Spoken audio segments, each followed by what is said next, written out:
It's an interstate rivalry that has seemingly been forgotten in the past decade or so. We know the two classic grand finals between Sydney and West Coast, but the impact of the rivalry in the competition during the mid-2000s was deeper than just these two games. Between 2004 and 2008, a countless number of events have taken place between the two clubs, some of which have faded away from people's memory. Perhaps because the teams aren't based in Victoria, the footprint the teams left in this period of time wasn't as strong as it should have been. Because going back through their encounters, it is remarkable the storylines, physicality and importance in which all their matchups had. The Battle of the Birds was the marquee game in the 2000s. The 2004 elimination final was where we start. It wasn't a close game, but showed the direction of where both teams were heading in the future. At the end of the home and away season, both sides finished on 13 wins and 9 losses. Sydney hosted the elimination final by having a 4% better percentage. It was a slog early at the wet and slippery Telstra Stadium, but Sydney pulled away at the start of the second and won by 41 points. Have a listen to the names on both sides. Chris Judd, Ben Cousins, Daniel Kerr, Dean Cox for West Coast, and Adam Goodes, Barry Hall, Michael O'Loughlin and Jude Bolton for Sydney. It's star power that in today's game we rarely see. 2004 also saw Chris Judd win the Brownlow medal. Why does this matter? Well, in 2003, Adam Goodes was a joint winner of the award. In 2005, Ben Cousins won, and in 2006, Goodes won again. It's 4 straight winners that came from the Eagles or Swans. It's 2005 where the historic battles began. In round 6, West Coast thumped Sydney by 45 points, and in round 17, Sydney won the rematch by 21 points. Not exactly thrillers, but from here on, the next 6 meetings would be decided by under a goal, starting at the qualifying final. The Eagles gathered 2 more wins than Sydney in the home and away season and hosted the final at Subiaco Oval. It was a battle up until the start of the second half, where Sydney opened up the first major break. Their defence, led by Ty Kennelly, held the Eagles to a goalless quarter, and when Barry Hall slotted home a major with 6 minutes left in the quarter, the margin was at 15 points, a significant break in a low-scoring game. But an Adam Hunter goal and then bizarre shepherding free kick got the game back to a 3-point margin with half a quarter. The back and forth continued until Hunter stole the show with a career highlight. Hunter flying! What a great grab! Adam Hunter took the great mark, kicked the great goal! This is a final to remember! A late Adam Schneider goal gave Sydney hope, but Dean Cox finished the game with the ball in his hands. Last roll of the dice for the Swans. Bolton puts it inside 50. There it is again. Where's his opposing ruckman? Just caught behind. Was Jolly. And there it is! The Eagles are through to the preliminary final. But I'll tell you what, only just. It would be a few weeks later that the teams would meet once again. West Coast held off Adelaide to advance to the grand final, while Sydney had to take the long route. The Nick Davis miracle against Geelong got them through to the prelim, where they dismantled St Kilda at the MCG. It's rare, but the grand final would be a rematch of the qualifying final, and it went a similar way. Adam Goodes' goal put Sydney up by 20 points at the halftime break, but a 3-0 third quarter had the score at 41-39 at the end of 3. Both sides made critical errors as an Ablett kick across goal led to Ben Cousins giving the Eagles a last quarter lead, while Kerr's run led to a Hunter goal, and now West Coast had the 2-goal buffer. Swans captain Barry Hall kicked the biggest goal of his career, and just after, Buchanan scrapped a goal from nothing to give Sydney the lead. Bizarrely, the Swans held control for most of the final 5 minutes, but kicked 4 behinds and 1 out in the full. They let West Coast have one last shot. Heads along the boundary line. Oh, good mark by Cox. Cox throws it onto the left. One last roll of the dice for the Eagles. Leo Barry, you star. Bob Murray, reincarnate. The longest premiership drought in football history is over for the first. Their defence had got them this far, and it was fitting that Barry's mark would close out the game. Their drought from 1933 was over. The Norm Smith voting was very open, but Judd, who only got 2-3 votes from the 5 panellists, did enough to win the medal in a losing side. We move into the 2006 season. It was a tumultuous off-season for the Eagles. Ben Cousins resigned as captain due to off-field drama, and Chris Judd took up the critical role. At round 15, West Coast was second on the ladder, while Sydney were just 8th with 1 win in their past 4 games. But like so many rivalries, ladder position seemed to be irrelevant. Jolly and Subi, this is Dempster. Can he make an impact? Gave himself plenty of time to steady, and he did all the right things.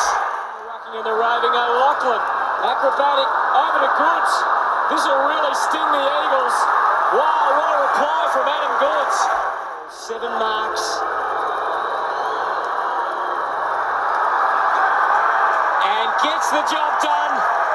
Oh, the Eagles on half-time are in massive trouble. Like so many of their other matchups, the momentum swung back and forth. Those goals set the Swans up with a 32-point half-time lead. For the second half, the Swans managed 1 goal. Slowly but surely, the Eagles amped up the pressure. With just minutes left, a heave and prayer by Stengline just crossed the line. It was so close, and in today's game might just have been called a touch behind. Bolton had the last chance to win the thriller. Throw in, Seabees misses it, Bolton misses. There for Sydney.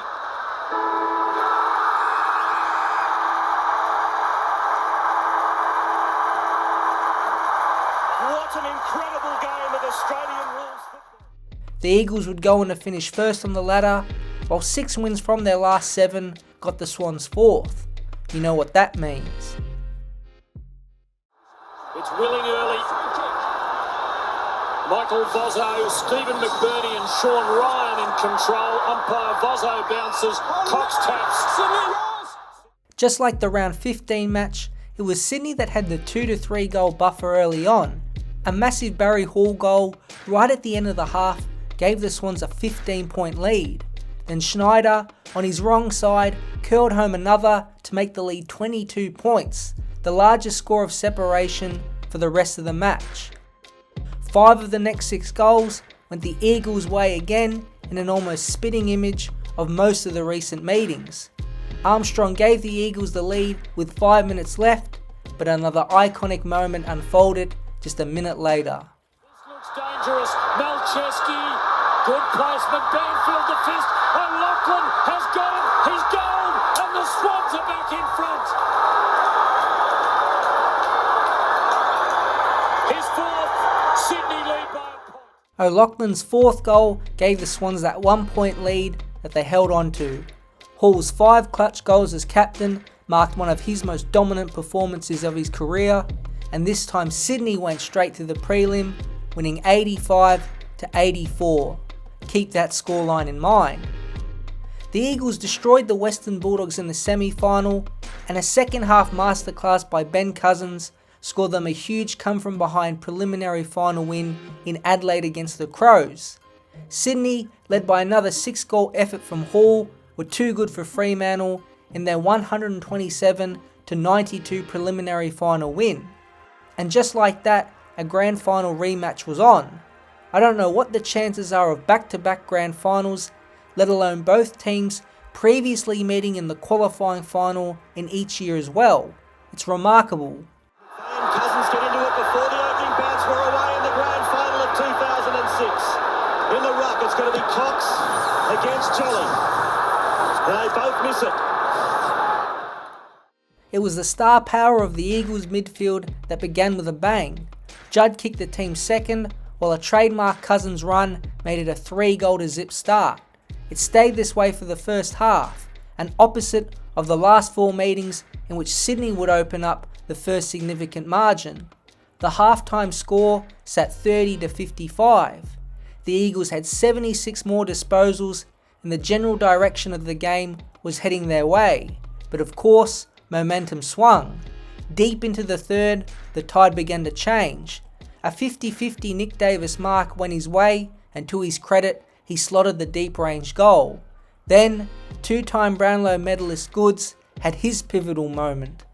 And we can't wait as McVeigh gives Hall and the Swans the first chance. They are going as the Brownlow man. The Brownlow man! Alan Goods! It went crazy after this. Armstrong gold and was followed by an O'Keefe floater almost instantly. Hunter, who starred in these games, kicked his only goal, and Nick Malcheski, years before he snapped to seal the 2012 Grand Final against Hawthorn, snapped home to make it a 1-point game. Eagles lead by a point. Can the Swans do it? Sam! Who would have thought the sequel would be just as good as the original? The West Coast Eagles are the premiers for 2006, and the Stars cousins. It really was better than the original. 85-84 was the final score, the same as the qualifying final, except the winners were West Coast. It was a fitting result for the 2 seasons of games. Overall, the 7 total matches were split 4 wins to 3 in favour of West Coast. Both the losers of the qualifying final went on to win the grand final, and 5 of the games were decided by 4 points or less. It's an almost impossibly close set of games, and they all had huge meaning. This would be the end of their dramatic battles in the finals. Still, it didn't stop the thrilling finishes. Round 1 in 2007 was a replay of the past 2 grand finals. West Coast got out to the early lead and managed to hold on to win by a point despite kicking 1 goal in the second half. Then in round 16, West Coast won by 12 points in a high-scoring affair. What made the game monumental was it was of course Ben Cousins' return from suspension. He had a vintage performance with 38 disposals and was best on ground. Both sides couldn't reach the preliminary final stage in 2007, and it did mark the end of those great Eagles and Swans teams. Since then, a number of events have happened when the teams have collided. Barry Hall punched Brent Staker in one of the worst football acts ever seen in 2008. The first ever game at Optus Oval was between West Coast and Sydney, and most recently, the Swans recorded their largest margin of victory, beating the Eagles by 171 points last season. But it's the battles between 2004 and 2007 that will forever connect the 2 interstate clubs who have built quite the rivalry over their time in the AFL competition.